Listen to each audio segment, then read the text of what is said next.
정치평론계의 최고수로 알려져 있죠. 이동형 평론가 모시고 대한민국 정치평론 오늘 한번 새 장을 열어보도록 하겠습니다. 어서 오십시오. 네, 안녕하십니까. 네. 이동입니다. 인기가 야 이거 어디서 난 거예요 다? 뭐 아침부터 이동형 작가 오는 줄 알았더니 아니네. 그리고 나가겠습니다 이런 것들. 글쎄요. 네. 모르겠습니다. 저도 왜 인기 있는지.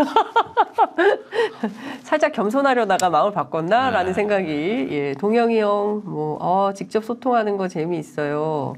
예, 뭐 하여튼 이 작가님 반가 이렇게 하고 계십니다. 원래 늘 생방입니까 이게? 네, 늘 생방이에요. 예, 언제나 생방. 얼마나 들어옵니까 실시간 하면 보통 평균적으로? 실시간 하면 지금은 1,774명이 들어오고 있는데 뭐? 300명? 3,000명? 네. 그래요. 오늘 아침에 이준석 대표 얘기한 것 같아요. 네, 이준석 대표 왔다 갔어요. 이준석 대표 이야기는 언론이 많이 받아 쓰잖아요. 네, 많이 받았어요. 좋은 얘기 많이 하고 갔습니까? 이러저런 얘기 하고 갔어요. 예. 제 이야기는 안 받았으니까 언론에서 제 이야기는 논란되는 것만 갖다 쓰니까. 네. 네. 어쨌든 여기는 오늘 제가 할 이야기는 네. 민주당에는 아마 좀 뼈가 되고 살이 되지 않겠나 싶습니다. 민주당에 뼈가 되고 살이 되는 얘기 한번. 그러면 이것부터 여쭤봐야 되겠다. 이낙연 신당 어떻게 되는 겁니까? 아무 의미 없어요. 의미 없어요? 네. 너무 단칼에 정리하는 거 아닙니까? 아니 이낙연 전 대표가 네. 대선 주자로서의 민주당 후보로서의 효용감이라든가 기대감 있습니까? 여론조사하면은 거의 안 나오는데. 네. 그렇잖아요. 네, 그렇죠. 그런데 이낙연 신당이 어떻게 그것도 그러면은 이낙연 신당이 만들어지면 지역 기반으로밖에 성공을 못 하는데 호남에서 민주당을 이길 수 있을까요? 객관적으로 네. 불가능하잖아요. 그렇죠. 그러면은 비례정당 만들어가서 비례대표 몇 석 얻겠다.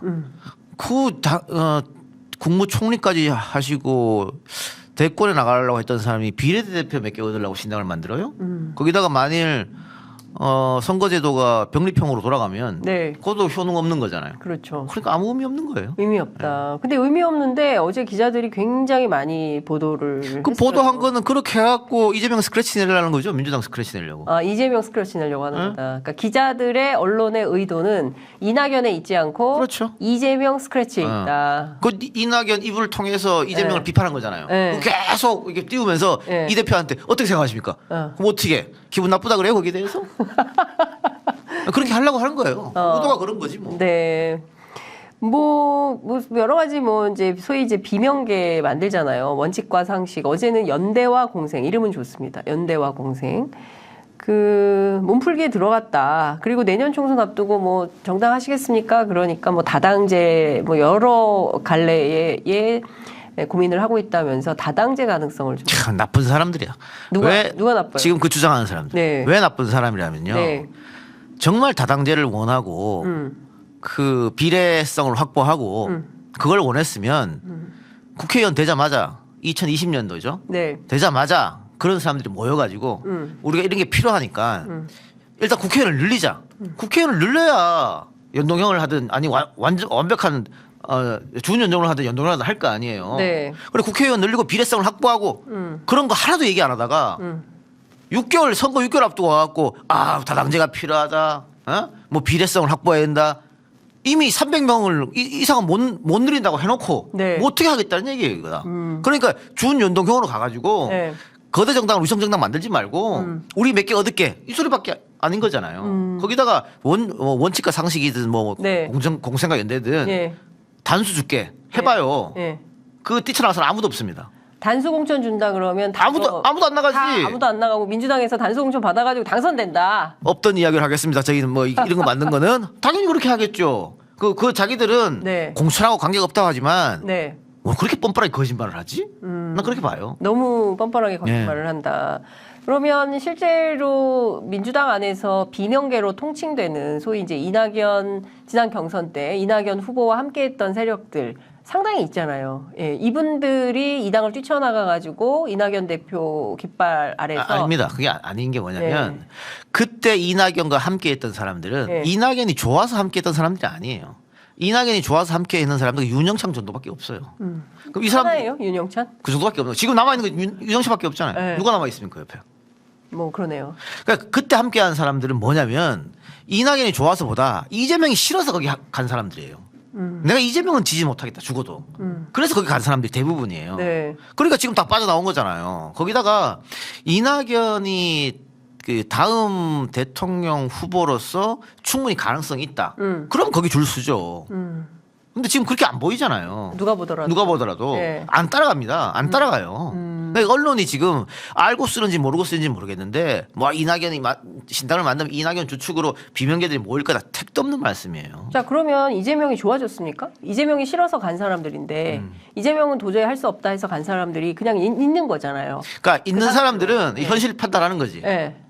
아 여기서 그냥 이재명은 싫지만 그렇죠. 민주당 간판으로 그게 좋으니까. 혹시 경선에 불이익이 없으면 나 그냥 여기서 그럼요. 국회의원 한 번 더 하겠다. 그럼요. 이거다. 네. 이재명과 관계없이. 이재명 대표도 이 사실을 알고 있죠.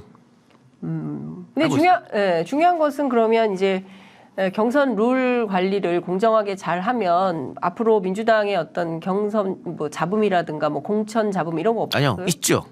아무리 공정하게 하더라도 네. 이 룰이 나한테 불리하네? 네. 라고 생각하는 사람들은 이건 불공정 경선이다. 얘기하는 거예요. 그럼 예를 들면 그 민주당이 매번 주장하는 게 시스템 공천이지 않습니까? 네. 시스템 공천이 있는데 지난번 총선 때 이해찬 대표 때 네. 그럼 시스템 공천이 되냐? 아니에요. 원래 시스템 공천의 제일 첫 번째 기준은 뭐냐? 현역들은 경선이에요. 근데 지난번에 현역들 거의 다 단수 공천 받았습니다. 특히 친문이라 불리는 사람들 다 단수 공천 받았어요. 이게 무슨 시스템 공천이에요. 그럼 이번에는 현역들을 다 경선해라. 네. 이게 기준이에요. 네. 자, 경선하면 1대1 경선 있을 수 있고 한 명 한 명 3인 경선 4인 경선이 있을 수 있잖아요. 그렇죠. 그런데 1대1 경선은 그냥 하면 돼요. 네. 이기는 사람이 올라가면 되는 거죠. 근데 3인 경선 4인 경선할 때 어떤 일이 벌어지느냐 결선해야 되겠네. 이렇게 나오지 않습니까? 네. 그래서 지금 장 기자님이 정치에 대해서 아니까 이렇게 나오는데 보통 국민들은 잘 몰라요. 3인 경선 4인 경선 왜 결선해야 돼? 그냥 해서 1등 한 사람이 올라가면 되지. 근데 3인 경선 4인 경선 그냥 1차로 끝내버리면 무조건 현역이 되는 거예요. 현역은 현역 프리미엄 있죠? 네. 그다음에 당원 명부도 본인이 볼 수 있어요. 그렇죠. 그다음에 4년 동안 갈아놓은 밭이 있기 때문에 이 인지도도 높아. 현역이니까. 네. 그러니까 당원 50% 여론조사 50% 하면 무조건 현역이 이기는데 현역 한 명에 정치 신인이 2명, 3명 나와. 2명, 3명 갈라먹고. 이거는 그러면 경선할 필요가 없는 거예요. 자, 그래서 방금 장 기자 말처럼 그러면 결선 제도를 도입하겠습니다. 이러면 비명에서 뭐라 그러냐? 이거 불공정한 거다. 지금까지 결선 도입 안 했는데 왜 갑자기 도입하느냐? 이거 친명을 위해서 도입하는 거 아니냐? 불공정이다. 이렇게 나올 거라고요. 아직은 그런 얘기가 없지만 지금 도처에서 이런 주장을 할 가능성이 높다. 지금 그 공천 기획단을 꾸렸지 않습니까? 네. 공천 기획단은 근데 현역도 들어가 있고 총선 이제 기획단. 총선 기획단 뭐 들어가 있는데 거기서 이 얘기가 아마 나올 거예요. 결선 투표 혹은 네. 선호 투표. 네. 그러니까 1인 1표가 아니고 1인 2표. 이 방식은 여러 가지 있겠죠. 그 나오는 순간 난리 날 겁니다. 현역들 다 들고 일어났을 거라고. 특히 반명들 더 들고 일어났을 거라고. 네. 그러면 그때 어떻게 합니까? 진짜? 그러니까 이게 봐요. 이게 뭐 문제 있나요? 우리가 맨날 정치 시인들을 좀 많이 끌어올려야 된다. 여성들 끌어올려야 많이 하잖아요. 네. 그러면서 뭐 정치 시인이나 여성들한테 가산점도 주잖아. 그런 취지에 맞으면 결선 투표하는 건 당연한 거거든요. 뭐 선호 투표하는 것도 좋은 방법이거든요. 네. 근데 이미 근데 청년이나 여성이나 뭐 장애인이나 이런 가산점은 있잖아요. 그리고 툴 안에 다 들어가 있잖아요. 그 안에. 근데 그게 예를 들어서 뭐 5% 정치 신인 가산점. 5% 가산이다. 10% 가산이다. 네. 그럼 전체 10% 가산이 아니거든요.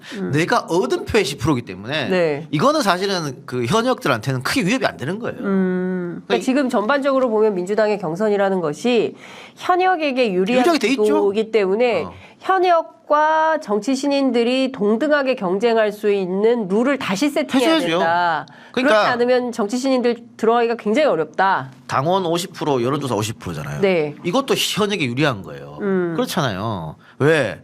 일반 국민 여론조사를 50% 갖다 넣는데 일반 국민들은 TV에 많이 나오고 인지도 있는 사람을 찍을 수밖에 없어요.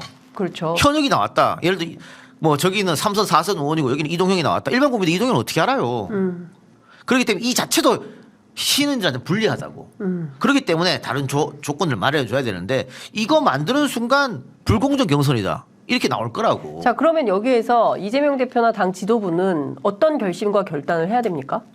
저는 방금 말한 이런 것들 네. 밀어붙여야 할 결단을 내려야 된다고 봅니다. 이재명 대표가 시끄럽더라도 네. 민주주의는 원래 시끄러운 거예요. 그렇잖아요. 네. 이거를 겁내하면 안 된다. 그런데 지금까지는 이 대표가 계속 화합을 얘기하고 단결을 얘기했어요. 네.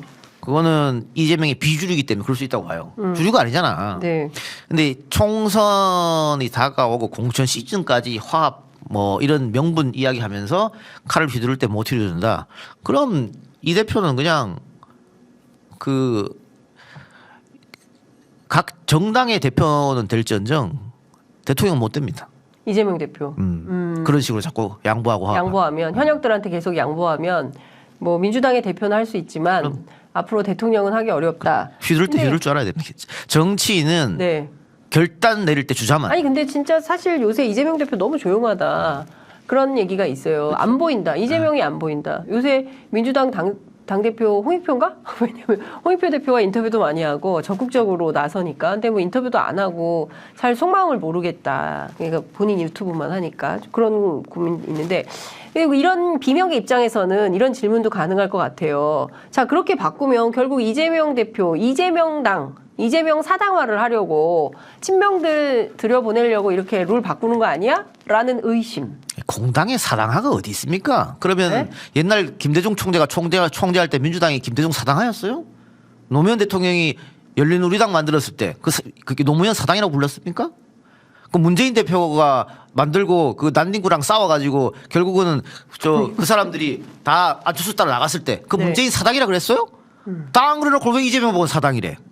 김대중의 시대가 있으면 노무현의 시대가 있는 거고 노무현의 시대가 있으면 문재인의 시대가 있고 문재인의 시대가 이재명 시대가 있는 거예요. 그거를 지금 비명으로 인정하고 싶지 않은 거예요. 이렇게 그 민주당 지지층들이 네. 혹은 민주당도 싫지만은 보수는 너무너무 싫어하는 사람이 대안은 이재명이다. 이재명 시대라고 여기고 나서 그래서 압도적으로 80% 가까운 사람들이 당대표 만들어줬는데 네. 그게 싫은 거야. 인정하기 싫어 나는. 이재명 인정하기 싫어. 이거 이재명 사당하야. 왜 문재인한테 사당하, 노무현한테 사당하, 김대중한테 사당 말 안 했으면 저 이재명한테 사당하라 그럽니까? 아주 이게 비겁한 짓이지. 공당에 사당하가 어디 있어요? 사당하는 거 지 마음대로 한다는 거잖아요. 네. 자기 개파라 만들어서 자기 라인 만들었어. 네. 솔직히 지금까지 이재명 라인이라고 한 사람 있었습니까? DJ는 동교동에 있었지. 네. 그 다음에 노무현 대통령도 좌강제 뭐 우정희 해갖고 몇 명 있었지. 문재인 대통령도 부엉이 모임이니 뭐니 다 있었지. 이재명이 자기 라인이 있었어요? 왜 근데 이재명한테만 뭐라 그런 거야? 근데 비겁한 짓이라고 봅니다. 이거 너무 반말하고 화내지 마시고요. 네, 좀 이렇게 화를 누그러. 너무 화가 나 이런 거 보면. 아니 왜 내가 더 화가 나냐면 네, 왜 이렇게 화가 났어요? 노무현 대통령도 비주류였고 네. 민주당에서 문재인 대통령도 한때는 비주류였잖아요. 그래서 그 사람들이 그 주류들랑 싸운 거 아니에요. 이러면 되겠느냐? 그러니까 노무현 대통령도 탄핵 그때 민주당 동참했고 네. 문재인 대통령 당 대표 내려오라고 동교동계 동교동계 출신들 혹은 호남 출신들이 최고회의에서 박차고 일어나고 다 그랬잖아요. 맞아요. 그때 그 사람들하고 싸웠던 사람들이 지금 이재명을 흔든다고. 왜 그러는 겁니까? 왜 인정 안 하는 거예요? 그래서 그게 저는 진짜 이 사람들이 국가를 위해서 정말 당을 위해서 국민을 위해서 정치하는 건가? 그러면 이렇게 흔들면 안 되지. 자기가 문재인을 모셨을 때는 이러면 이 문재인 흔들면 안 된다. 그 난리 치는 사람이 이게 바뀌었다고 어떻게 지금 똑같은 논리로 지금 자당 대표를 흔들 수가 있습니까? 자 그러면 인간적으로 나는 이재명이 싫다 이런 사람들 있어요. 민주당 있죠. 현역 가운데 있어요. 그 사람들은 왜 그렇게 이재명 대표에 대해서 비호감을 갖고 있는 거라고 보세요? 일단 뭐 이재명 대표에게도 뭐 문제가 있으니까 그 사람들이 그러는 거 아니에요? 일단 비주류지 않습니까? 이재명 이재명이 자체가? 비주류고 변방이고 네. 거기다가 부대변인 출신이에요. 네. 민주당 부대변인. 대변인도 아니고. 대변인도 아니고. 네. 그것도 주말 부대변인. 지금 3선 4선 하는 사람들이 초선할 때 재선할 때 이재명은 부대변인이었어. 네. 저 밑에 보이지도 않는. 어느 날 보니까 대통령을 한대. 가짜는 거지. 거기다가 학생운동도 한번 안 해봤어요. 에? 우리가 민주화 투쟁하고 머리띠 두르고 목숨 내놓을 때 학생운동도 안 해봤어. 보니까는 중학교 고등학교 검정고시 나왔대. 연줄도 없어 우리하고 아무런 연줄도. 그걸 인정하겠습니까? 그런데 대통령 경선한다고 나왔는데 막 문재인은 마구잡이로 공격하고 문재인 아들 이야기까지 꺼내고 진짜 안 되겠네. 그거 못 견디겠네. 예? 그래서 드는 거예요. 그래서 인정을 못 하고 이게 비명 친명 갈등이 계속 이어지고 있고 그러나 자, 내년 총선을 앞두고 계속 이 갈등을 할 수 없고 결국에는 지금 이재명 대표 중심으로 총선 치를 수밖에 없는 구도가 됐어요. 그러니까 제가 아까 그 이재명 인정 안 하는 거 한 가지만 예를 들어드릴게요. 네. 그리고 우리 저 오창석 평론가, 네. 오창석 평론가를 내가 지금 한 10몇 년 데리고 다니고 있는데 어느 날 오창석 평론가가 이 진보 유튜브 바닥 혹은 정평론가에서 탑이 된 거야. 오창석 씨가. 오창석 씨가. 네. 아, 눈 또 보니까. 네. 내가 그걸 인정하겠습니까? 인정 안 해요? 절대 인정 못하지. 아니 인정해야지. 아, 못하지. 인정 못하지. 아니 선배가 인정해줘야지. 이게 왜 인정 지금 못해요? 이재명을 싫어하는 그 이유다는 거지. 시기와 질투다 이런 거 시기가 아니에요? 질투 이런 거지. 사람이라면 그런 거야. 자, 근데 우리가 그러니까 어쨌든 제가 이제 그 반대 입장에서 질문을 좀 드릴게요. 하세요. 네. 실제 이재명이 사이다인 줄 알았어요. 문재인 고구마, 이재명은 사이다. 그런 줄 알았어요. 그런데 막상 본인의 사법 리스크가 생기고 재판받고 뭐 여러 가지 혐의가 생기면서 막 소용돌이가 생기니까 말수가 적어지고 알고 보니 이재명이 고구마였네. 그리고 주요 현안에 대해서 결정도 잘 못하거나 늦어지거나 그리고 현역들한테 끌려다니거나 뭐 밀리거나 뭐 예컨대 이런 거예요. 뭐 최근에 용해인 의원 와서 하는 얘기는 이재명 대표가 횡재세 도입을 당론으로 결정을 했는데 정작 국회 상임위 안에서 의원들이 버텨서 그게 통과가 안 되는, 말 안 듣는 거죠. 말 안 듣는 거죠. 네, 이런 상황이 계속된다. 그러니까 결국에는 이재명은 리더십 리스크다. 이런 비판도 있잖아요. 휘어잡고. 결과적으로 그런 비판은 이 대표가 받아야 된다고 생각합니다. 어쨌든 리더로서 당대표 돼서 꽤 오랜 시간이 흘렸잖아요. 네. 대통령 후보도 했고. 그럼에도 불구하고 저렇게 엇나가는 의원들이 있다. 근데 그거는 이재명 대표가 그 전에 뭐 좋은 완벽한 카리스마를 보여줘도 휘어잡든가, 네. 아니면 설득을 하든가, 그게 필요했다. 그러니까 결과론적으로 리더십 비판 받을 만하다고 좀 봐요. 그런데 이재명 대표가 그럼 사이다에서 왜 저렇게 변했냐? 네. 정치 지형이 그만큼 변했다.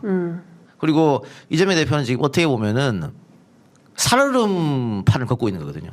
자칫 잘못하면 빠진다. 그리고 내가 빠지면 총선도 위험해진다. 네. 근데 그 어떤 선거든 구심점이 있는 사람이 버텨줘야 그 정당이 선거 이깁니다. 그러니까 쉽게 말하면 대통령 후보가 있는 정당이 선거에서 좋은 결과를 내요. 대통령 후보가 없는 잠재적이라도 대권 후보가 없는 정당은 네. 선거에서 이길 수가 없습니다. 국민들이 그걸 인정하지 않거든요. 그런데 지금 이재명 입장에서 살얼음판 교도소 담장위를 걷고 있으니까 네. 총선을 이기기 위해서 총선 전까지는 이런 스탠스를 취할 수밖에 없었다. 네. 그래서 저는 마지막 보루는 공천이라고 보고요. 그래서 제가 아까 모두에 말씀드린 대로 네. 공천 때는 칼을 휘둘러야 된다. 그렇게 보이는 거죠. 자, 지금 뭐 제일 중요한 포인트가 내년 총선 앞두고 뭐 물론 국회는 지금 예상 국회지만 핵심은 선거제도 개편 논의로 모여 있는 것 같아요. 병립형으로 돌아갈 거냐, 예. 아니면은 연동형 비례제를 할 거냐, 위성정당 문제는 어떻게 할 거냐, 뭐 등등 얘기가 많이 나오는데 이재명 대표가 사실상 어제 유튜브를 통해서 병립형으로 돌아가는 듯한 내용을 시사해서 사실상 병립형으로 결정된 거 아니냐라고 보고 또 공격이 시작됐습니다. 김종민 의원은 소탐 대실이다. 뭐 이러면서 이제 공격을 하기 시작하는데 민주당 안에 원칙론과 현실론이 좀 왔다 갔다 하는 것 같아요. 일단 이게 게임의 룰을 만드는 거잖아요. 네. 게임의 룰을 혼자 만듭니까? 게임의 룰은 합의죠. 네. 협의도 아니에요. 토론과 논쟁을 통해서 합의가 게임의 룰입니다. 그런데 국민의힘은 병립형을 이미 정했어요. 국민의힘 정했죠. 정했잖아요. 예. 근데 이재명한테 자꾸 뭐라 그러면 어떻게 하는데? 예? 아니 그 이탄희 의원이나 네. 김종민 의원도 마찬가지예요. 병립형으로 간다는 국민의힘을 욕해야 될 거 아니에요. 저기는 어쨌든 정했고 민주당은 아직 안 정했으니까 저기를 먼저 압박해야 된다고. 병립형으로 돌아갈 그 행동 하지 마라. 네. 그리고 준연동형으로 올 것 같으면 위성정당 만들지 마라. 약속 지켜라. 국민하고. 국민의힘한테 뭐라 그래야 되는 거 아니에요? 그렇죠. 근데 국민의힘한테 뭐 아무 말도 안 하고 그 민주당 또 당대표한테 자꾸 입장을 내놓으래. 이게 이런 거죠. 근데 맥락이 국민의힘 사람들은 이런 거예요. 우린 처음부터 준연동형 비례제도 반대했고 연동형 반대했어요. 근데 민주당이 한 거고 그래서 캡을 씌워가지고 준연동형으로 했던 거고 우리는 처음부터 병립형이야. 그렇기 때문에 연동형에 대해서 동의한 적 없어. 그러니까 우리는 그냥 가는 거야 라고 주장을 하고 이재명 대표의 경우에는 과거에 김동연 후보 시절에 대선 공약으로 연동형 비례제를 한다. 유성정당 하면 안 된다라는 입장을 밝혔기 때문에 약속을 지키는 차원에서 이거 유지해야 되는 거 아니냐? 그때는 그 말하고 지금은 딴 말하고 이게 말이 안 맞지 않냐?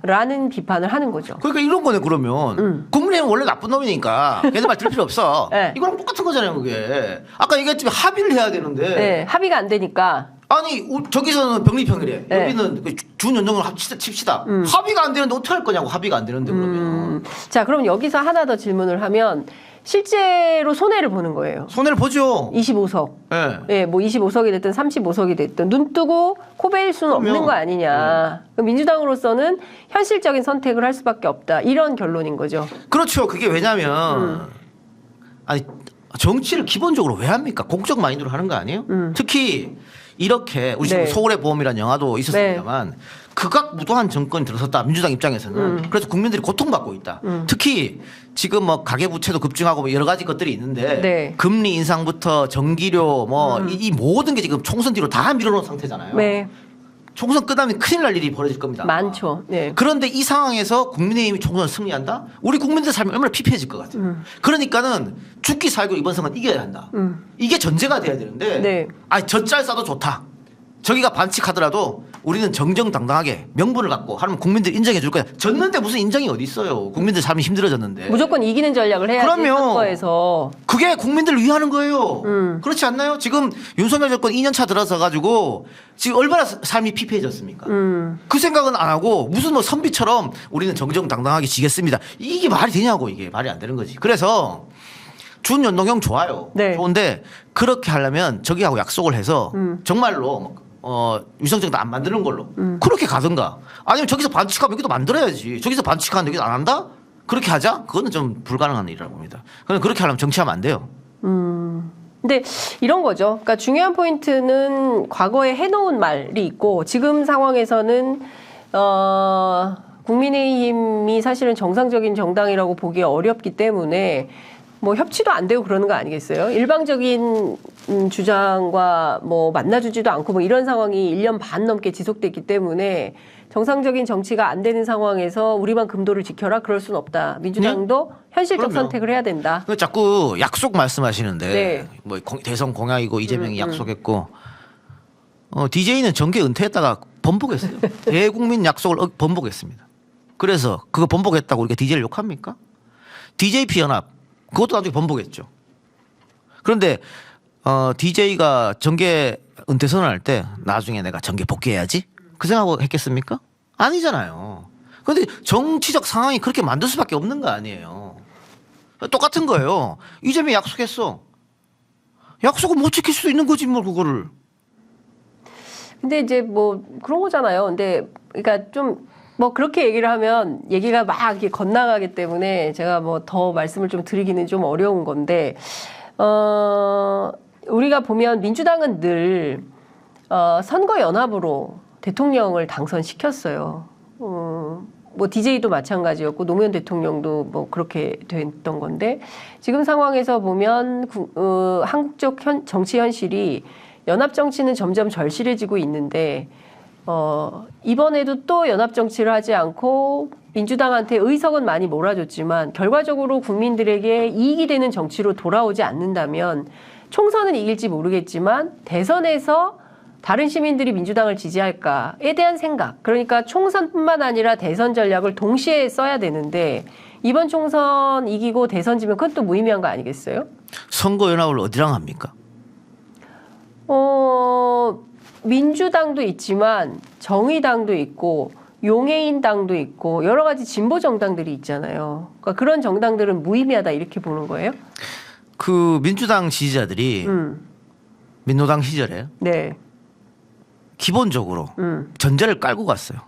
지역구는 민주당, 전국구, 비례는 민노당. 그래서 2자리 이상 차지하고 그랬죠.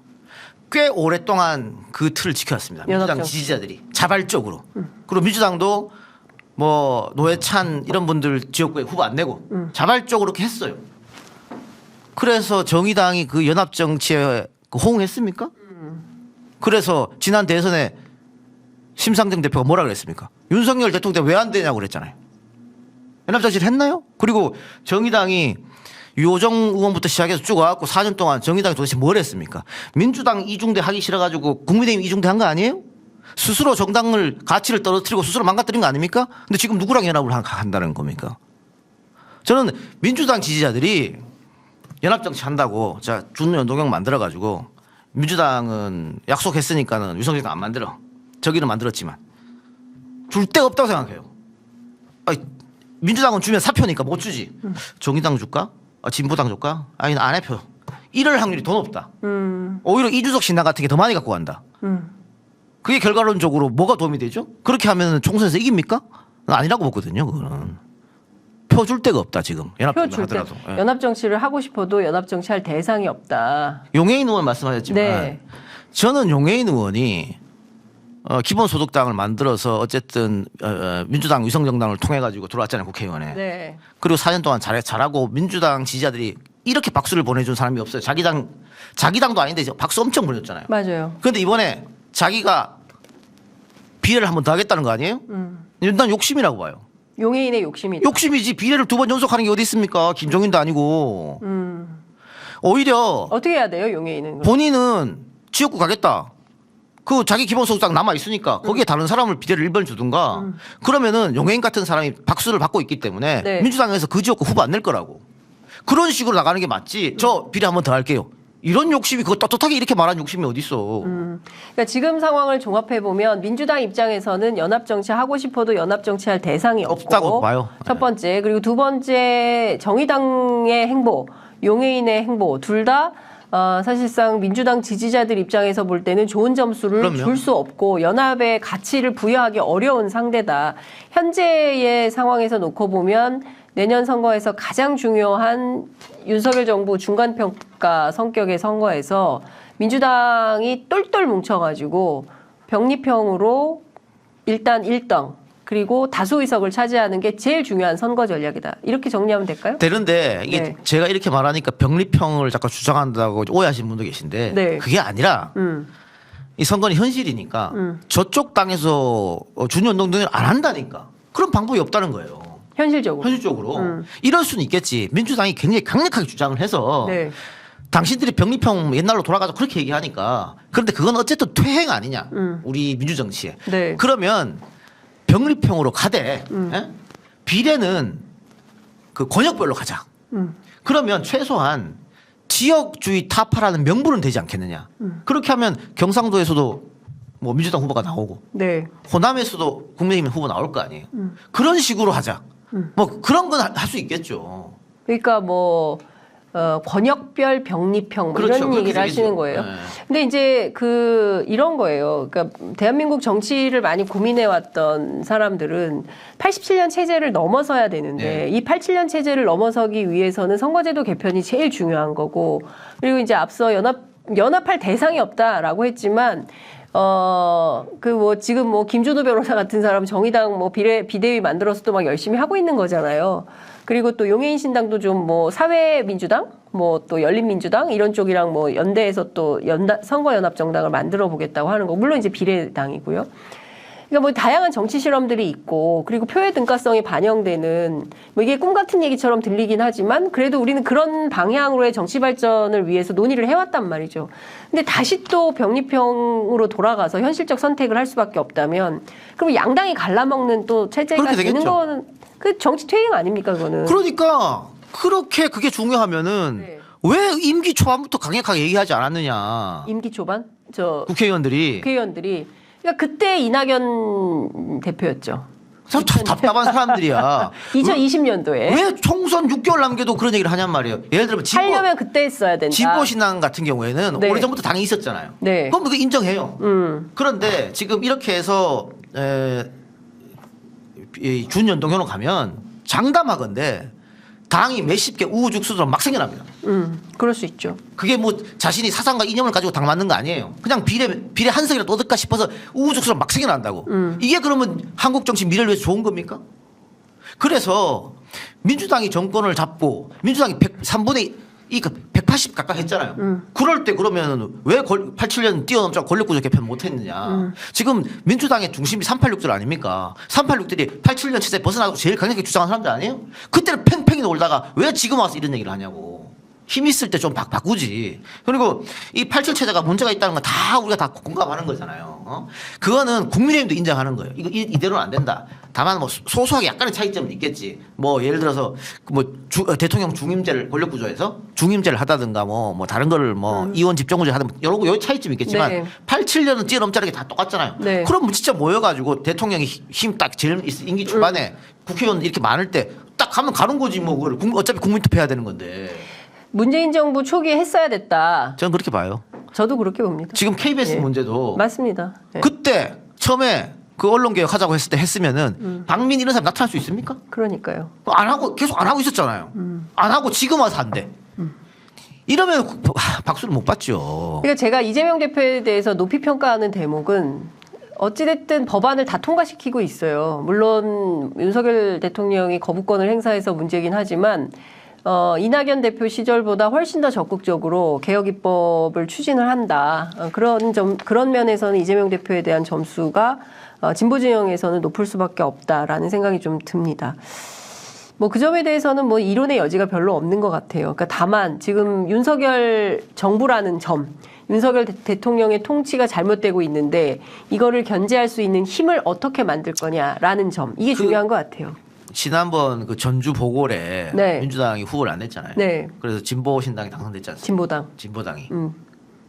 거기 왜 전주 시민들이 민주당이 후보를 안 냈는데 무소속이나 정의당 후보 손을 안 들어주고 진보당에 몰아줬느냐?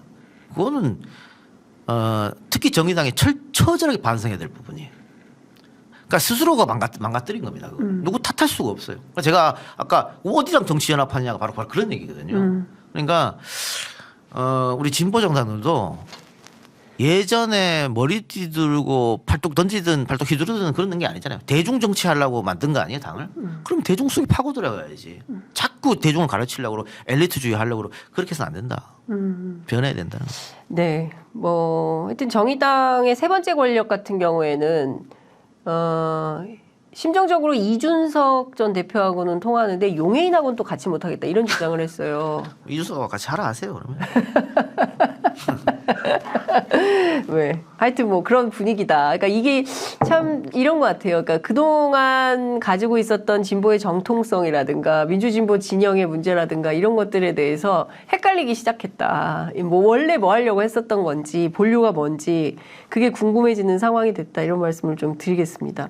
이재명 대표가 인재영입위원장 맡아가지고 사람 직접 챙기고 있잖아요. 어떤 사람들을 모셔갈까요? 그거 뭐 얘기하면 됩니까 지금? 네? 뭐 좀 대충 뭐 맛이라도 좀 보여주십시오. 예. 아니 근데 그 인재를 영입한다는 건 정말 어려운 일이잖아요. 특히 그 대한민국은 정치 혐오, 국회 혐오가 굉장히 뿌리 있거든요.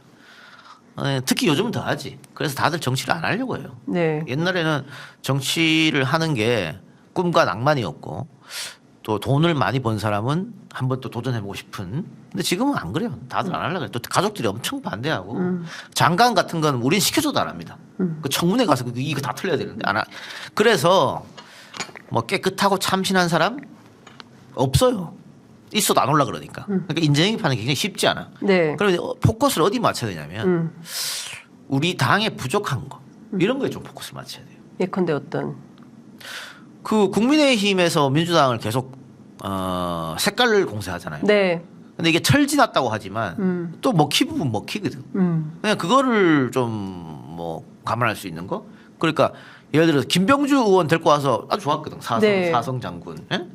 뭐 그런 분들. 좀 10개 해주잖아요. 그런 인식을.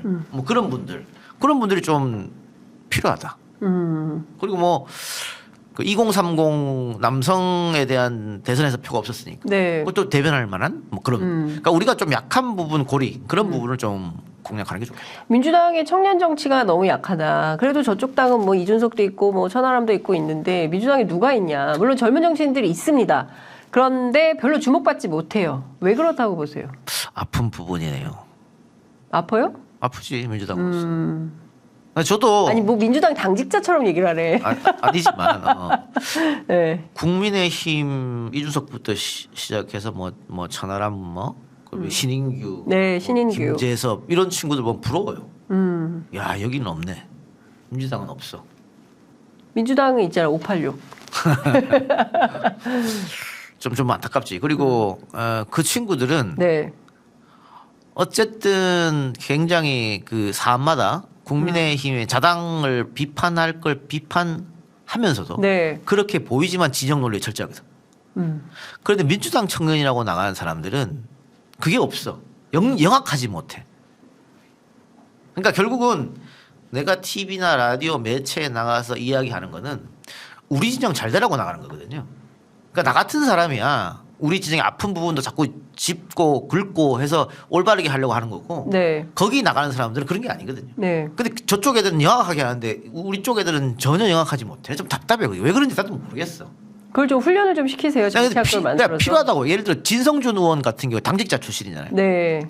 그래서 지금 초선 재선 하고 이제 삼선 바라보고. 삼선 바라보고 전략 위원장도 하고 했잖아요. 예, 예. 그게 왜냐하면 당직을 하면서 오랫동안 봐왔던 거거든. 네. 아, 정치가 어떻게 돌아가고 실무도 한번 맡아보고 홍보도 맡아보고 전략도 맡아보고 근데 그런 공채 출신들을 나는 좀 많이 이렇게 네. 민주당에서. 해야 된다. 그러니까 대학 졸업한 갓 졸업한 이런 거를 공채를 뽑아요 당에서. 네. 그래서 아니 근데 민주당은 제가 보기에 인크루팅 과정이 인재 영입 어떻게 하고 계신지는 모르겠지만 셀럽 위주다. 그러니까 유명한 사람을 데려가는데 저 사람이 과연 그러니까 국민의힘이 혁신위원장으로 인유한 위원장 세우는 거하고 비슷한 방식으로 민주당이 그동안 사람들을 데려갔어요. 저는 거기에 있다. 그러니까 일을 잘하고 그 분야의 전문성이 있고 핵심적 역량이 있는 사람이 아니라 일단 유명해야 되고 대중성이 있어야 되고 뭐 이런 사람들을 데려가니까 생기는 거 아니에요? 그게 양정철 최재성 방식이지. 양정철과 누구? 최재성 방식이지. 그게. 최재성 방식이다. 네. 그러니까 예. 소위 말하는 셀럽들, 네. 사회에서 유명 인사들 이런 거 싹 섭외해가지고 한 명씩 오픈하는 거지. 네. 한 명씩 이렇게 섭외했습니다. 오늘 누구 오픈, 내일 누구 오픈. 완전 양정철 최재성 방식인데 네. 제가 민주당은 이제 그거 벗어나야 돼요. 전적으로 동의합니다. 네. 그게 아니야. 아니 뭐 그 소위 말하는 셀럽들은 이 사회에 이미 기득권이에요. 그렇죠. 이미 기득권이고 이미 엘리트야.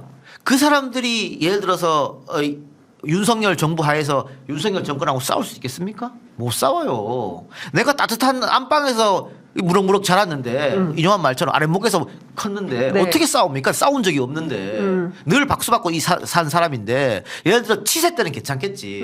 그러나 난세 때는 그런 사람들은 정치하면 안 되는 거예요. 근데 네. 매번 그런 사람들만 모은다.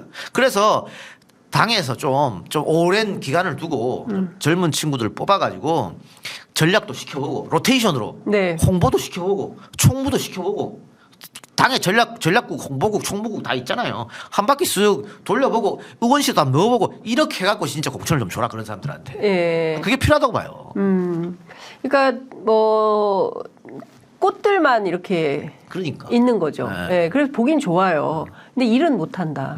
그러니까 그 명지대학에 누굽니까 그 우석진 교수가 이재명 대표에게 하고 싶은 말이 있다. 그게 뭐냐 그랬더니 일을 아는 사람. 정치는 친한 사람이랑 하고 일은 아는 사람이랑 해라. 예, 일 모르는 사람들 데려다가 제발 일 시키지 마라. 국민이 괴롭다. 이런 얘기를 하더라고요. 그래서 저도 이건 대표한테 이야기가 드리고 싶은 건데 네. 의원들보다는 그 당의 국장들 있잖아요. 네. 실무자들 그런 사람들하고 스킨십을 넓혀라. 아침 예를 들어 최고회의 하잖아요. 네. 끝나면은 그 실무단 불러가지고 30분이라도 들어라.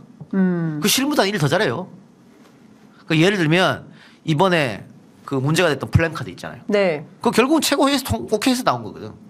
실무단들이 그거 보면은 이거 안 된다고 했을 거예요. 그런 듣는 게 필요하다는 거지. 근데 어떻게 그런 실수를 할 수가 있을까요? 그러니까 제 입장에서는 도저히 상상할 수 없는 영역의 실수거든요. 그러니까 공당이라면 대중의 맨날 지역구 다니면서 사람들 만나잖아요. 그러면은 민심이 어떻다는 거 정도는 파악을 할 텐데 그런 현수막이 걸렸을 때 국민들이 어떻게 판단할지에 대한 전혀 감도가 없었다는 게 저는 그게 충격이었어요. 그래서 여의도 연구원장은 교체해야 된다고 봐요. 왜 안 교체해요? 왜 안 교체할까요? 네. 그분 친문이잖아요. 그래서 안 교체하는 거예요. 아, 친문이라서 교체 안 하는 거예요? 그럼요. 예. 자르면 친문이라서 잘랐다고 할까? 반발하지. 아, 비명이라서 잘랐다 이렇게. 그렇게 할까 봐. 하겠지. 플랜카드 책임인데 그거를 비명이라 잘랐다라고 그건- 둔갑시킨다? 그럼요. 아까 얘기한 이재명의 사당아 또 이렇게 얘기 나오는 거지. 그래 못하는 거예요. 그런데 근데 내가 그런 눈치를 보면 안 되는 거 아니에요? 이재명 대표가? 그럼요. 예. 근데 이게 아마 선거 전에는 교체할 가능성이 있다고 보는데 왜냐면 내가 뭐 플랜카드 때문에 잘라라 이런 얘기는 아니고 네. 기본적으로 현역이 여의도 연구원장 하면 안 돼요. 마음이 콩밭에 가 있잖아요. 자기 선거 해야죠. 자기 선거 해야지 지금 남의 선거를 무슨 기본적으로 국회의원은 우리 당 사람이 10명 당선되는 것보다 나 당선되는 게 더 좋아요. 그게 더 크게 아, 그것도 중요하죠. 예. 그렇잖아요. 그렇죠.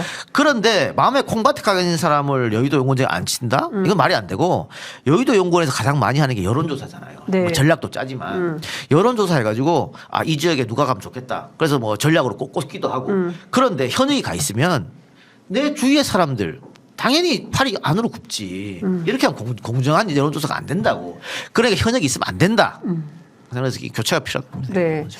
국민의힘의 영남 중진 윤핵관이 문제라고 한다. 다음 주 아니죠. 내일이죠. 내일이 이제 인현 위원장이 준 일주일인데 민주당에는 586과 올드보이가 있습니다. 박지원 전 원장, 천정배 전 장관. 그다음에 정동영 전 의장 이분들 다 출마 준비하고 있거든요. 아, 문자 계속 옵니다. 예. 정말 어떻게 욕심쟁이들 진짜. 아유, 욕심쟁이들이지 뭐. 욕심쟁이들이다. 아, 연세도 7, 80 다 되는 분들이 무슨 뭘 무기영화를 누리자고 뭐 이렇게 하십니까? 이제는 진짜 좀 후배들한테 물려주고 해야 되지. 어? 그러니까 국민의힘은 청년 이미지가 강해지는데 민주당은 너무 그냥 그분들이 뭐 지금 사실은 막 박지원 원장 빼고는 어디 지역구 나가가도 호남 지역구 나가가도 경쟁력도 없잖아요. 호남 지역구에 출마한다는 그러니까. 거잖아요. 지금 다. 지금 광주나 이런. 난 그래서 박지원 원장 같은 분도 어쨌든 당을 한번 떠난 사람이지 않습니까? 어? 본인이 뭐 사과하고 했지만 본인의 실수는 책임을 져야 되지. 그럼에도 불구하고 문 대통령이 다시 불러가지고 국정원장이라는 그 큰 자리를 줬어요. 네. 그럼 본인도 한번 희생할 줄 알아야 되는 거 아니에요? 어? 그러면 진짜 자기가 진짜 내가 호남이 아니고 그래도 나는 인지도 있고 하니까 네. 좀 험지 갖고 당에서 가라면 가겠다. 이 정도 결지는 있어야지. 이미 호남 가서 딱 자리 잡고 앉아가지고 아, 난 여기 나갈 이런 분들이 다 있어요. 어? 다들 욕심만 덕지덕지 붙어가지고. 어? 제가 아까 장 기자랑 우리 대기실에 앉아가지고 나는 몇 년 안에 딱 은퇴한다 그랬잖아요. 네. 나는 아직 나이가 젊은데도 은퇴한다는 생각을 갖고 있는데 그 나이 그 연세 먹고도 더 하겠다는 그런 욕심이 어디서 나오지? 다들 자기밖에 몰라 어떻게 해. 지금 이동영 작가가 저한테 최초 선언을 했어요. 내년 총선 끝나면 좀 6개월 정도 쉬었다가 그리고 은퇴한다고 그렇게 얘기를 하셨어요. 은퇴할까요? 네, 근데 중요한 거는 이런 것 같아요. 그러니까 정치가 좀 건강해지. 저는 나이는 숫자에 불과하다고 생각합니다. 그리고 얼마든지 송혜 선생님도 영원한 현역이셨기 때문에 할 수 있는 한 최대한 열심히 하면 되고 자기 역할을 잘하면 된다라는 생각이 좀 드는데 정치는 좀 다른 것 같아요. 그리고 물갈이도 좀 필요한 거고 이제 새로운 상상 그러면. 정치에 새로운 상상이 필요하거든요. 바로 그런 겁니다. 네, 그러니까 그래서 젊은 사람들이 좀 적극적으로 역할을 할 필요가 있는데 민주당에서 그런 기운을 좀 더 느끼게 하기 위해서 저는 이재명 대표가 새로 모시고 오는 인재들이 어떤 분일까 이게 굉장히 궁금한데 아직은 전혀 감을 못 잡겠다. 그래서 얼마나 누구를 만나고 계시는지 좀 확인해 보려고 했는데 확인이 잘 안 되네. 그거를 뭐 이 대표 알아서 오픈하겠지 뭐 그건 뭐 네. 제가 말씀드릴 수 없고. 네. 그래요. 자, 남의 당 얘기 좀 해보겠습니다. 한동훈 장관 얘기 좀 해보죠. 대구, 대전, 울산 찍고 이정재 씨하고 사진도 찍었어요. 뭐 이정재하고 사진 찍는 거야 뭐 사적인 거니까는. 네, 그럴 수도 있다. 얼마든지 그럴 수 있는데. 네. 대구, 울산, 대전 이거는 문제가 있죠. 이건 정치인 행보지 국무위원의 행보는 아니에요. 그 장관의 뭐 통상적인 업무다. 정말 입만 띄면 거짓말이지. 누가 어떤 대한민국에 지금까지 어떤 장관이 그런 행동했습니까? 설사 그것이 통상적인 업무라고 하더라도 총선 전이기 때문에 오해받기 싫어서 안 갑니다. 지금까지 국무위원들은. 어? 그런데 대구 가가지고 셀카 쳐 찍느라고 기차를 늦췄대요. 기차를 딜레이 시켰다는 거지. 그러니까 자기가 이제 표를 바꿨다는 거지. 아, 떳떳하게 얘기하잖아. 지가 뭔데? 스타야? 그걸 떳떳하게 얘기하고 우리 언론은 그걸 실어주고 자빠졌어요. 다들 미쳤어. 다들 미친 것 같아. 다들 언론도 그렇고 한동훈도 그렇고. 네. 근데 아니 뭐 자기가 조선소가 어떻게 법무부 장관의 통상 업무입니까? 네. 거기 가서 제가 조선을 잘한다고 어떻게 하냐? 네. 대우해양조선 수사해봐서 이런 말을 하고 있어요. 그러면 기자들이 비판을 해야지. 거기다가 그걸 찬양하고 있으면 어떡해요? 어? 법무부 장관이 카이스트를 왜 가는데 그게? 법무부 장관 카이스트하고 뭔 상관인데? 과기부 장관을 하든가 중소벤처기부 장관을 하든가 그러면. 네. 어? 아유. 정치하려고 그런 거 아니에요. 정치죠. 당연히 이제 총선 행보고 사전선거 운동 아니냐라는 비판이 안 나올 수가 없는 그럼요. 겁니다. 예. 국민 세금으로 지금 사전선거 운동하는 거 아니냐. 그럼 탄핵해야지 그러면. 탄핵해야 되나요? 뭐 본인 탄핵해달라고 요구하고 있어요. 탄핵해야지 그러면. 아니 정치 명분 삼으려고 그러는 거 아니에요? 민주당 이용해서. 민주당이 탄핵해서 어쩔 수 없이 난 정치할 수밖에 없다. 국무위원 하고 싶었는데 이런 명분이 될 수도 있잖아요. 그럴수록 더 탄핵을 해야 된다. 탄핵주의자네. 왜냐면요. 네. 한동훈이 탄핵거리 늘렸습니다. 아까 지금 얘기했지만은. 네. 사전선거도 있고 정치 중립 의무 위반도 있어요. 국무위원은 정치 중립을 지켜야 되는데 네. 매번 나와서 민주당 욕하잖아요. 맞아요. 그다음에 피의사실 유포. 얼마든지 탄핵할 수 있어요. 자, 그럼 탄핵 갔다. 한 6개월 걸려요. 그죠? 그러면 헌재에서 어떻게 판결할 것 같아요? 탄핵이 맞다고 판결할까요? 아니거든. 네. 탄핵의 요건에 맞지 않는다고 판단할 거예요. 그런데 헌재는 정치기관입니다. 사법기관에 볼 수 없어요. 그래서 어떻게 판결문을 쓰느냐. 정치 중립 의무의 위반성이 있으나 피의사실 유포라고 볼 수도 있으나 이게 장관을 못할 정도는 아니다. 이렇게 판결합니다. 그럼 민주당은 요 앞에를 딱 떠가지고 요 앞에 부분만 떠가지고 네. 이렇게 나쁜 짓을 했다 이 사람이. 예. 그걸로 이용하면 되는 거지. 뭘 이걸 두려워가지고 뭐 역풍 분다고 뭐 그래요. 이상민 탄핵 장관할 때 역풍 분다 그랬는데 빠꾸 가고 역풍 불었습니까? 10원 한 장 안 불었어요. 해보지도 않고 역풍 분다는 거야. 민주당의 용기가 부족하네요. 그렇죠. 게다가 이동영 평론가에 따르면 용기가 부족하네요. 이번 대선이 아니잖아요. 네. 대선과 총선의 가장 큰 차이점이 뭐냐? 대선은 투표율이 80%고 총선은 잘 나와요. 60%예요. 55% 60%야. 그럼 뭐가 중요하냐? 집토끼를 일단 확 끌어당기는 게 중요한 거예요. 네. 얼마나 우리 집토끼들을 총선 투표장에 내보내느냐. 기권하지 않고. 그랬을 때 한동훈을 탄핵했다. 신나서 나갑니다. 그런데 역풍 분다고 그 질질 끌려다니잖아요. 우리 지지층이 민주당 지지층이 안 나가요. 왜 그 생각을 못해?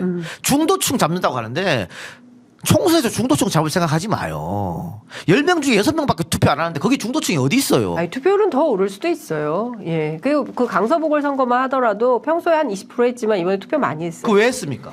심판 때문에 그런 그렇죠. 거죠. 그 프레임이야. 예. 그런데 한동훈하고 윤석열은 같은 몸이야. 예. 그러니까 심판 프레임이 더 작용하는데 왜 이걸 겁내냐고요. 겁낼 이유가 없지. 민주당이요 겁 없이 나가라.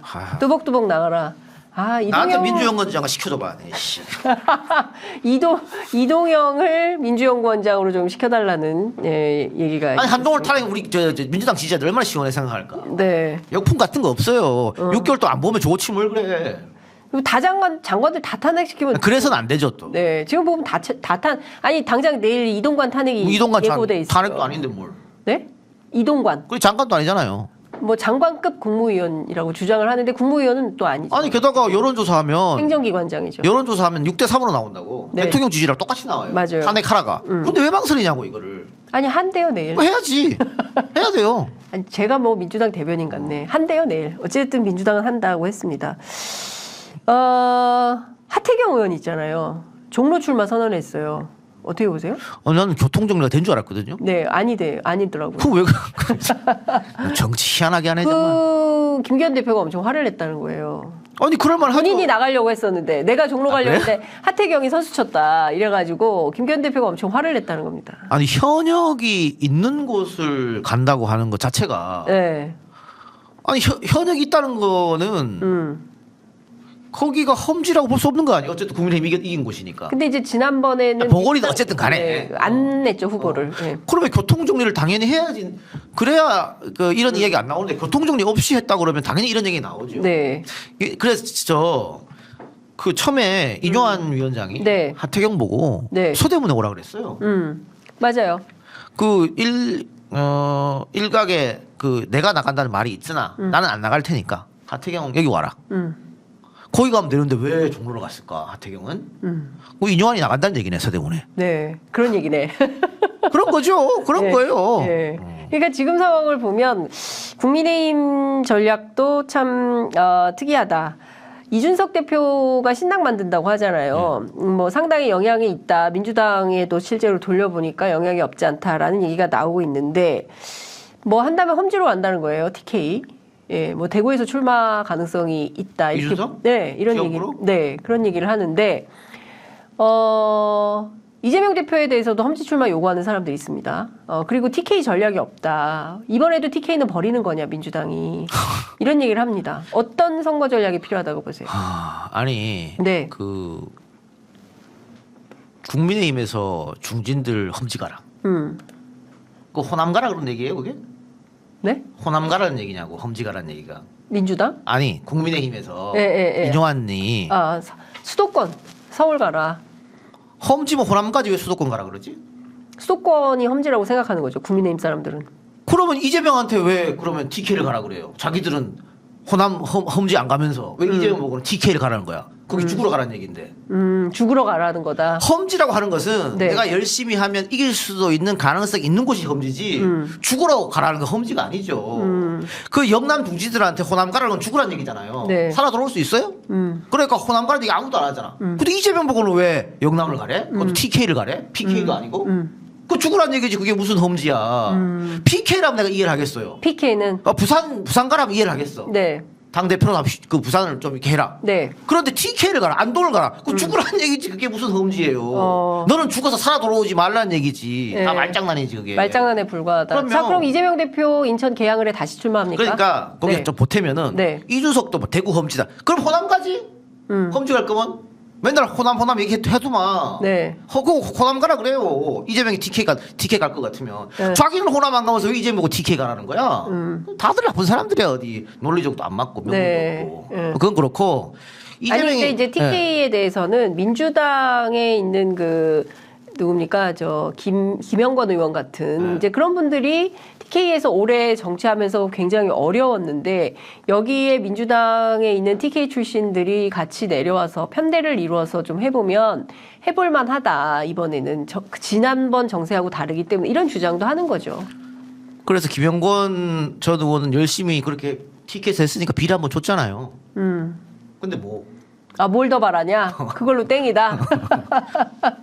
먹고 떨어져라. 아니. 이런 거네. 저는 그 포항에 이번에 작고하신 분 네. 5번 조선에다가 허대만 씨인가요? 네. 저는 이 험지에서 열심히 한 분들은 한 번씩 다 비례줘야 된다고 생각해요. 뭐 쓸데없이 뭐 노동, 여성 물론 중요하겠지만 그런 것보다 그렇게 머리 박아가면서 내가 진다는 거 알면서도 그렇게 했던 분들한테는 비례 한번 줘야 된다. 그건 필요하다고 봐요. 네. 필요한데 지금 무슨 당대표를 TK로 가서 거기 나쁜 점이 뭐냐면 일단 가서 그건 죽으라고 얘기거든요. 네. 못 사더라고. 두 번째는 거기 발이 묶여요. 뭐 딴 걸 할 수가 없죠. 못하죠. 네. 전국 선거를 지휘해야 되는데. 그러니까 그거는 그냥 이재명 죽으라는 얘기지 험지 출마하는 거 아니에요. 그건 당을 살리는 길도 아니고 당과 대표가 같이 죽는 길이기 때문에 나는 그런 건 말이 안 된다고 봐요. 네. 근데 뭐 인천 계양 네, 말씀하셨으니까 인천. 인천 아니, 계양 원희룡이 이제 원희룡 장관이 이재명 대표 잡으러 이 계양을로 간다라는 보도가 뭐 도하의 보수 언론에 쏟아졌죠. 요거 얘기하면 다 끝나겠네요, 그죠? 네. 시간상. 네, 네. 한동훈 장관이 무슨 뭐 종로 간다, 뭐 험지 간다, 뭐 용산 간다 이런 얘기 있잖아요. 한동훈은 쫄보해서 못 가요. 떨어지면 끝이기 때문에 한동훈은 쫄보여서 못 간다. 못 가요. 그래서 한동훈은 강남이나 TK나 PK나 그런 데 갈 거예요. 그러니까 따뜻한 곳으로 가고. 그런데 원희룡은 인천 갈 수 있어요. 원희룡은 저도 타격을 안 받아. 네. 그리고 이재명하고 싸워서 예를 들어 퍼센테이지를 한 자리로 줄이고 졌다. 그럼 자기도 대권 주자 됐다고 좋아할 거라고. 네. 원희룡한테 손해가 하나도 없어요. 네. 그래서 원희룡은 가능성이 있어.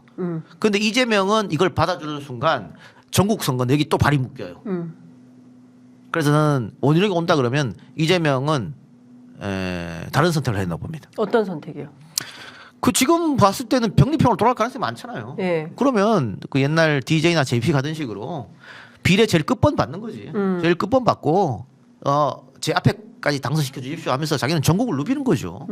그런 게 필요한 거지 뭐. 그러니까 비례로 묶어놓고 비례 후순위로 묶어놓고 그럼요. 내 앞번호까지는 다 당선시켜줘라 시키겠다라는 결기로 하고 전국 전국을 보는 선거를 거죠. 지휘하는 게 맞다. 그게 맞다고 봐요. 네, 알겠습니다. 뭐 시원시원한 얘기, 뭐 댓글도 굉장히 많은 의견들을 주고 계셔가지고 재밌게 들었습니다. 시간 가는지 모르고 한 시간이 정말 훅 가버렸다라는 생각이 좀 드는데. 민주당이 내년 총선에서 가장 중요하게 생각하는 것은 앞서 이제 이동영 평론가 말씀하신 대로 윤석열 정부 중간 평가인 것 같아요. 그럼요.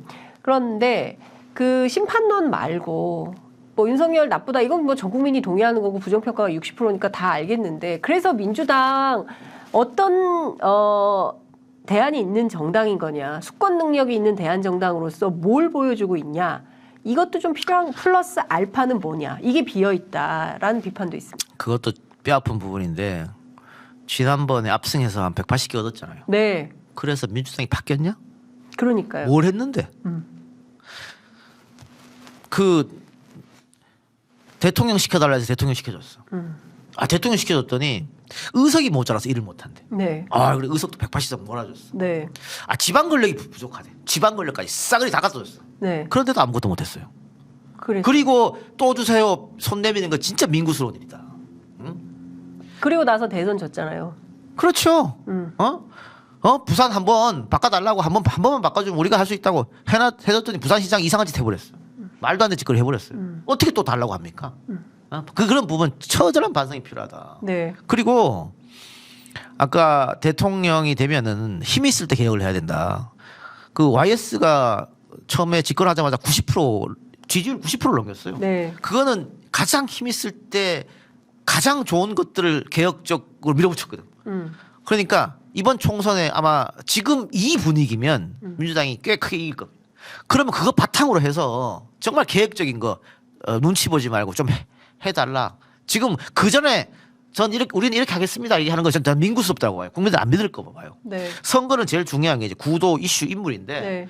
인물은 새로운 사람 없어요. 그리고 구도는 확 짜져 있다. 윤석열 심판 이거 확 짜져 있으니까 이슈 같은 건 이제 선거 직전에 터지는 거니까 그때 좀 봐야 되고 예를 들면 뭐 그때 지방선거 앞두고 LH 터졌잖아요. 네. 그 전까지는 민주당이 괜찮았거든. LH 이슈 터지니까 확 다진 것처럼 그런 이슈가 또 나올 수 있겠습니다만 그건 좀 이렇게 두고 봐야 되는 거고. 지금 구도 면에서는 아주 좋으니까 이거를 구도를 해치지 않는 한에서 좀 이렇게 나갔으면 좋겠다. 그러니까 예를 들면 뭐 조국 신당 얘기도 나오잖아요. 네. 조국 전 장관은 뭐 본인이 직접적으로 그런 말 안 합니다만은 어쨌든 끊임없이 언론을 통해 나오잖아요. 네. 근데 조국 신당이 나오면 이 프레임이 흔들릴 수 있다고 이 구도가. 그러니까 그런 걸 좀 배제하면서 이 구도를 계속 끌고 나가야 된다. 그러니까 한동훈이 나와가지고 뭐 비대위원장 한다. 김기현 대신에. 네. 그것도 땡큐지. 왜 그렇게 나오면 이 구도는 안 흔들려요. 근데 뭐 다시 이준석이랑 손을 잡고 네. 그럼 이 구도는 흔들릴 수 있겠죠. 그러니까 그런 걸 한번 봐가면서 민주당이 할 일을 해야 된다고 봐요. 네. 요거 좀 여쭤볼게요. 끝으로 그 검사 한동훈 그리고 이탄희 의원이 지금 뭐 용인병 던지고 당이 가라는 대로 가겠다, 험지 출마하겠다 이런 주장을 했어요. 그래서 한동훈 출마하는 곳에 이탄희 보낸다, 뭐 이런 전략도 민주당이 생각해 봄직합니까? 일단 네, 그 용인정 지역구인가요 거기가? 네, 예. 그 전에 누구였습니까? 이탄희 전에. 이탄희 전에는 표창원이었죠. 표창원도 당선되더니 버리고 갔어. 이탄희도 당선되니까 버리고 갔어. 그 지역구 사람 어떻게 생각할까요? 야 민주당 우리를 호구로 안 해? 찍어주니까 다 가버리네 그냥. 아 우리는 그냥 민주당이 후보되면 다 찍어주는 곳인가? 이렇게 생각 안 할까요? 난 굉장히 섭섭해할 것 같은데. 그 지역구 사람들이. 네. 그럼 이런 결정을 할 때는 이탄희가 최소한 동료 최고위원 상의를 했나 봐요. 상의 안 했어요. 했대요?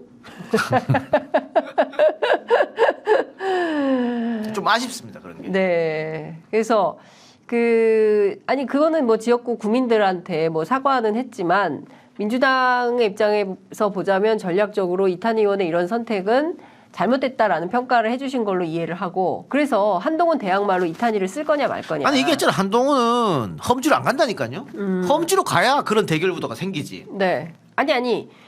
한동훈 가는 곳에 이탄희가 가는 게 험지라는 주장인 거죠. 아니, 뭐 강남이 됐든 뭐 그럼 대구가 지지로 강남 됐든. 가면 뭐 그 이깁니까? 그게 무슨 도움이 돼요? 그게? 무슨 의미가 있냐. 선거에 아무런 이슈가 안 돼요. 그거는. 네, 그러니까 혼자 이러는 거다. 그럼요. 그 네. 예를 들어 저 강남을 갔는데 강남 갑을 갔는데 네. 이탄희가 그럼 나 한동훈 잡으러 가겠습니다. 가면 지는데 그게 뭔 이슈가 돼요? 네. 아니, 다시 말장난이가 아무런 이슈가 안 되는 거지. 오히려 네. 한동훈이 종로로 온다. 그지 곽상원이 거기 지역위원장이잖아요. 네. 그럼 누가 봐도 한동훈이 이길 것 같잖아. 근데 그냥 곽상원 출마시키는 거야. 그래서 곽상원이 이기면 대박이지 이거는. 네. 여론조사가 그런 역사를 만들어야 그렇지 된다. 그게 중요한 거예요. 네. 그게 구도를 흔들고 이슈를 흔드는 거예요. 왜냐면 이게 여론조사 계속 할 거 아니야. 네. 원 사이즈로 한동훈 이길 줄 알았는데 비슷해 여론조사가. 이러면 이제 대박 나는 거지 그게. 네. 옆 지역구에도 양 미치고 야 윤석열을 이렇게 싫어하는구나 국민들이. 아 윤석열 아바타 한동훈이 쉬운 지역구 갔는데도 지금 지고 있구나 이렇게 될 거 아니에요. 네. 그런 게 더 필요하지 무슨 뭐 이탄인 뭐 강남 아무런 소용 없는 얘기. 아무 소용이 없는 얘기다. 아, 뭐 지금 댓글에는 시원하다. 역시 이동영 이런 댓글들이 달리고 있습니다. 왜 인기가 있는지 이제 알겠네요. 제가 1시간 얘기를 해보니까 댓글 반응 보니까 이동영 평론가 인기 있는 이유를 알겠다 싶습니다. 끝으로 꼭 하시고 싶으신 말씀 있으면 한 말씀 듣고 마무리하겠습니다. 이거 언제부터 했어요 취재 편의점? 우리 한 달 됐어요. 10월 16일? 그럼 구독자 얼마입니까? 구독자 14.7만 명? 어이씨 한 달에 그 정도면 엄청나네. 그게 엄청난 거예요? 그럼요. 아까 뭐 구독자 의미 없다면서요? 구독자는 의미 없죠. 의미 없는데 초창기에는 뭐가 의미 있어요? 뭐가? 조회수가 의미가 있지. 구독자는 조회수가, 뭐. 예. 그런데 그 초창기에 14만이면은 엄청난 거예요. 엄청 숫자 지금 속도가 빠른 거예요. 그런 거예요. 그럼 이제는 이제 조금 더 이렇게 많이 볼 수 있게끔 뭐 만들어야 되는데 네, 좀 도와주세요. 저는 오늘로 땡이에요. 뭘 땡이에요? 내 방송도 지금 힘들어서 줄이고 있는데. 네. 근데 우리 지금 시청하시는 분들도 네. 이게 맨날 보는 것만 보면은 이게 좀 사상, 생각, 사고가 좁아질 수 있거든요. 여러 이야기를 한번 들어볼 필요가 있다고 보기 때문에 이동영 TV도 보면서 장윤선의 취재 편의점도 많이 좀 사랑해 주시기 바랍니다. 뭐 이동영 자랑을 하고 있어요. 아니 뭘 봐달라고 하잖아 지금 마지막에. 예, 이동영 TV도 여러분 좀 어렵대요. 그리고 힘들대요. 그래가지고 프로그램을 많이 줄였다고 합니다. 이동영 TV도 많이 사랑해 주시고 저희 장윤선의 취재 편의점도 많이 사랑해 주시면 감사할 것 같습니다. 이동영을 연구원장으로 이런 마지막 댓글을 소개해 드리면서 마무리하겠습니다. 오늘 말씀 잘 들었습니다. 고맙습니다.